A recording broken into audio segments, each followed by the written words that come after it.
At the turn of the century in Oswego, New York, tragedy struck the Tokin family. As whispers about a disturbing incident began to circulate, the family's response sent shockwaves throughout the community. Hey y'all, I'm Christina and you're listening to History and Hearsay. I'm not sure why my hair is orange today, but it's kind of a vibe, so we're gonna go with it.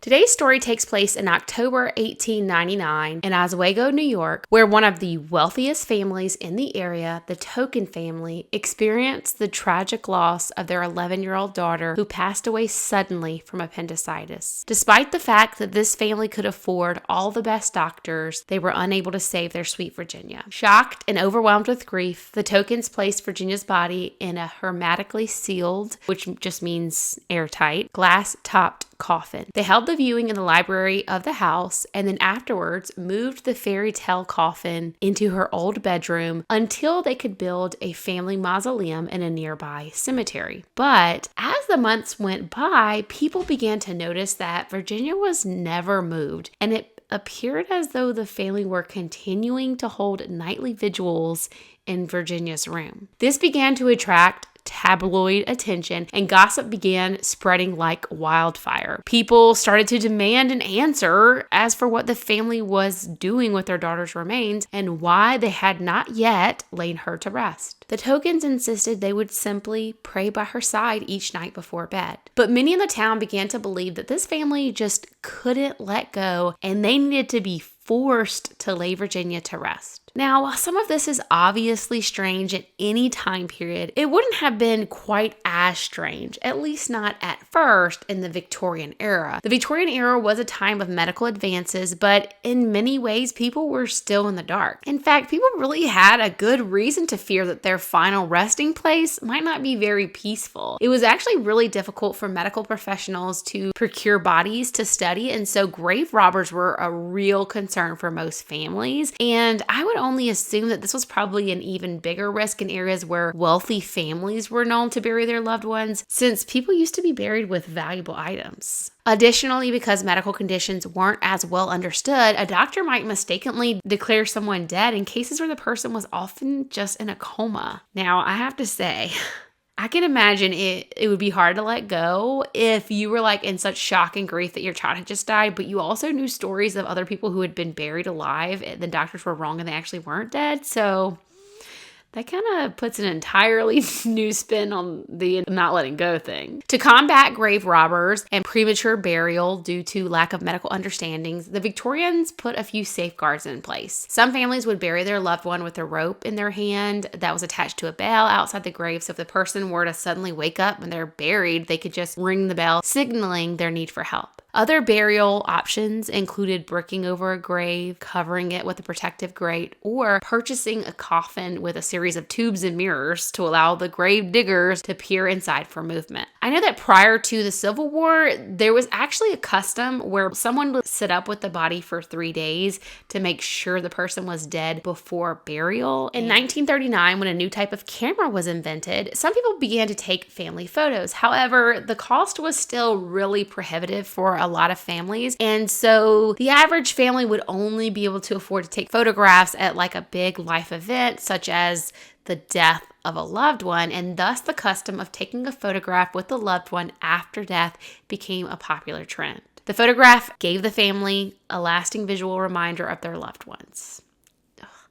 I don't know. When I first heard this, I thought that is so creepy and weird, but that's coming from my perspective where we live in a time when we have tons of photographs and videos of people we love, and so when they pass on, we have all of that as memories. I can't imagine not having even one photo of someone that you're really close to and having them pass away, so I kind of, like, when I put myself in their shoes, I kind of get it, as creepy as it sounds. Death photography continued throughout the Victorian era, and it was especially common to photograph children since they had the highest mortality rates. In addition to photography, some families also created mementos using a loved one's hair, where they artfully arranged the loved one's hair in shadow boxes. They would entwine them in wreaths or things that are made with fabric, corsages, and particularly they like to do jewelry with these pieces. Even even though women were not really supposed to be wearing jewelry when they were in deep mourning other than jet black gemstones, often they would just have the jewelry memento and then wear it once they were out of that initial mourning stage. Queen Victoria, who set many of the rules and customs for mourning after the death of her husband, Prince Albert, was known to wear a locket that contained a picture of Prince Albert and a lock of his hair. This may seem like an unusual practice, but actually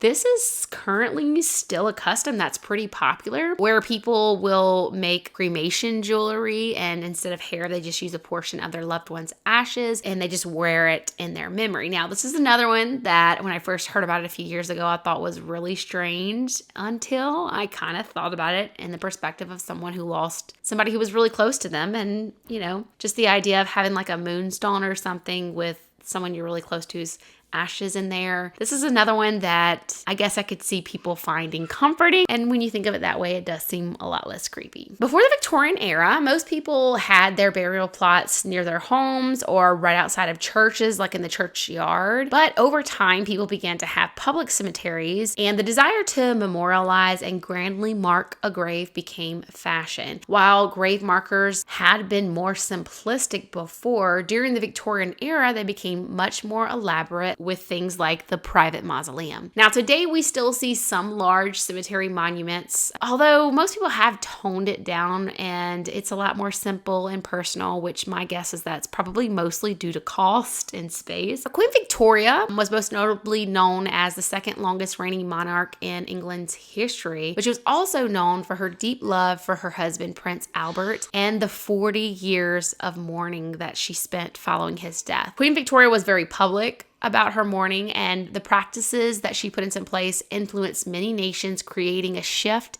in funeral customs and how grief and mourning were expressed. All the way until her death, it was pretty unusual to see her in anything other than black. Her example led to the population copying her style of dress, and certain expectations were set in place for the general public. Mourning clothes were considered an outward expression of a person's inner feelings, and society rules about mourning, specifically for women in deep mourning, and the clothing they were to wear was that they were to wear all deep black, non-reflective, and they were to wear minimal or no jewelry. Additionally, widows were expected to wear a black silk weeping veil or a widow's cap, and after a specified time, widows were then able to move into half mourning, where colors like gray and lavender were permitted with minimal jewelry. Men simply wore black suits with black gloves, hat bands, and cravats. Children were not expected to wear mourning clothes, but in wealthy families, servants were even actually expected to wear mourning clothes. In addition to wearing only black during deep mourning, a widow would not be allowed to go out into society except to attend church. Societal rules for men were a lot less rigorous than they were for women, but that was mainly because men were expected to remarry relatively quickly. Basically, if you were mourning for your parents, it could be a year, all the way down to if you were only mourning for cousins, it was only like a month. And while there were set rules on how long you must outwardly mourn, there were no set end dates. And Queen Victoria was an excellent example of this. She mourned Prince Albert for the remainder of her days. In the 1890s, grief was incredibly common due to not only the Civil War, but also because child mortality was incredibly high. Grief was public, but the funerals were personal and reserved for family only. Since society was still mourning everyone who had passed in the war, the public acknowledged that grief was a long process. In the Victorian era, there was no hurry to end a period of grief. People took the time they needed, and those around them respected the necessity of mourning. During this time, death was not compartmentalized. It was everywhere and a very common open experience. The funeral itself was supposed to be a quiet and sacred religious service. In Christian burial, the need for funeral was seen as a necessity for the deceased to receive their last rites. The services were short, just a pastor and, if the estate could afford it, a small musical accompaniment.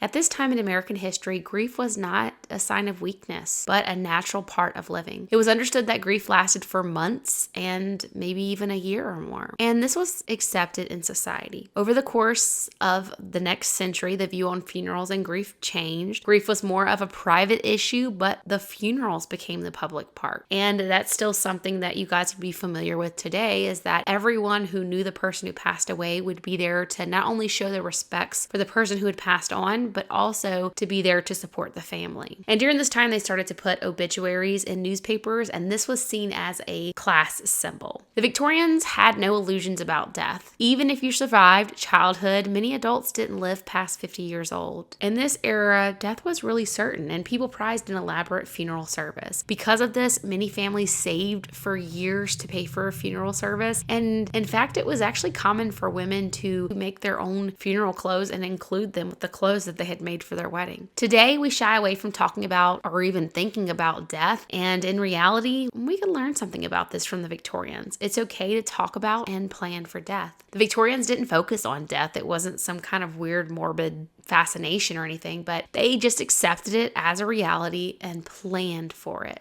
While their methods seem strange to us today, the Victorians did understand the value of celebrating a loved one's life and honoring their memory. We could probably really benefit from more openness, less fear, and a willingness to have these important conversations with our family when it comes to death. This is your PSA to get life insurance, and maybe even it will if you have children. Even if you're not the primary breadwinner in your family, having enough life insurance to at least cover the burial and to help with childcare expenses, this really does take a burden off your family. It's one less thing they have to worry about while they're already grieving. Nobody likes to talk about it, but death is a reality, and it doesn't help things to just ignore it. While people in the Victorian era didn't shy away from talking about death, superstitions surrounding death were very prevalent. People believed that the deceased spirit might linger or bad luck could befall them. So this led to a lot of customs, such as Victorians carried their deceased out of the home feet first so they couldn't look back and call someone else to come with them. Curtains were closed and mirrors were covered until after the funeral so that the deceased image wouldn't get trapped in a looking glass. And it was even thought that you might be next if you saw yourself in a mirror at the house where someone had recently died. To prevent bad luck, all clocks were stopped at the time of death, and Victorian families would even turn family photographs face down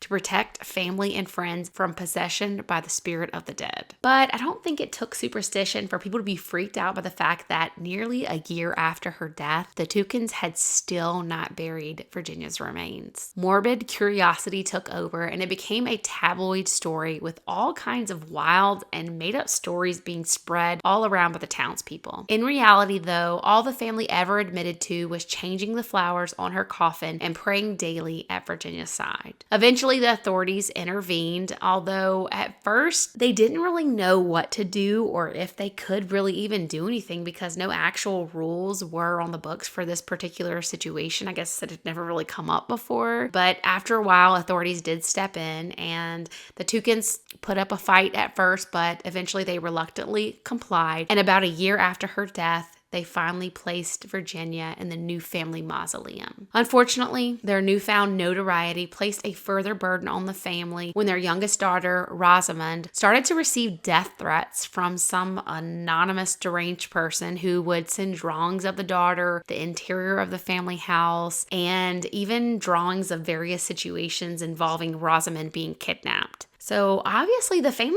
took this pretty seriously. They hired armed guards to protect them. They attempted to go into hiding at one point, and they even sheltered Rosamond in a glass coffin, which when I read that, I was like, wait a minute. The what? Like there's got to be more to that story, but that was it. They sheltered her in a glass coffin. So I don't know. I guess you got to use your imagination for that one. I don't know why I put this word in my script because I could never say it. Remarkably, this horrible situation actually went on for a few years. Strangely enough, I think a lot of people started to feel bad that they had interfered with this family's grieving process and forced them to move their daughter's remains. If you ever want to pay your respects to Virginia herself, the Tokin Mausoleum is located in Riverside Cemetery in New York. It's located at the back, more secluded area of a decent-sized cemetery. The sizable mausoleum is is made of heavy gray stone with the green bell-shaped roof, and the surname of the family is on the top of the portal. That door is more of an ornament grate though, so you can actually look through it into the small area inside and see the stone drawers where like the coffins are slid in, and you can read a couple of the nameplates, including Virginia's. You can see it from the outside. The small interior is lighted through a stained glass window in the back that depicts a kneeling angel holding a scroll with the words, "For of such is the kingdom of heaven." Oh, if you're not familiar with the Bible, that's talking about little children. Oh, that's a sweet verse. After a few years, the threatening letters to the family eventually ceased, and Rosamond grew up and married, and seemingly was able to compartmentalize that relatively short section of her life over the long run. To this day, the identity of the demented artist remains a mystery, and the impressive Tokin mansion still stands in the Franklin Historic District. Although it is a bit spookier these days, the enormous house is currently divided into apartments, and it's overgrown to the point that it definitely looks a bit more haunted. The mansion is officially known as the Perez House after the builder of the place, but to those who like their history a little bit more eerie, it's still called the Tokin or Tokin Mansion. So what do you guys think of this one? There's a part of me that feels like everyone should have kind of just left this family alone, but I can also see why people felt like this was unhealthy. At a certain point, you do have to move on. Like, of course, the healthiest thing for the family is to move on and get on with their lives while you're trying to respect the grief. I think what would have been best is if people had been able to step in and help this family move on with their grief. If they had been able to do that without it being like a tabloid story with all the wagging tongues and all of that stuff. Once something like that's out, it's really hard to stop it. So I don't know if anything much different could have been done unless they'd been able to keep it a secret and not have the whole town found out. And what do you guys think about the weirdo that was sending these letters? So I'm thinking, okay, if this person was sending them like pictures of the inside of their house, then it had to have been somebody that had been in their house before, right? Like somebody who'd been there, maybe somebody they knew. It's sad to think that somebody they knew would do something like that to them. I don't know when this house was built. Maybe it was somebody who was a part of building the house. I don't know. What do you guys think about that one? And also, like, what would the motive even be for tormenting this poor family who had already been through so much? Let me know what you guys think in the comments down below. And until next time, check out this episode right here.